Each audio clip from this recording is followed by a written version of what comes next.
Hala, ang dami.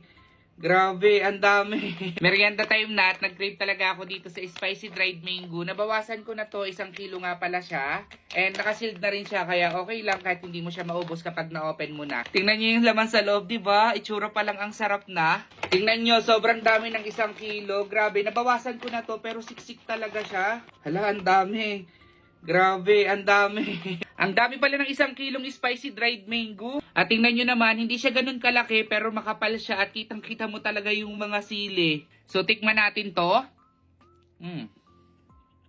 Lasang-lasa talaga siya mangga. Hindi siya maasim, matamis siya pero hindi siya sobrang tamis.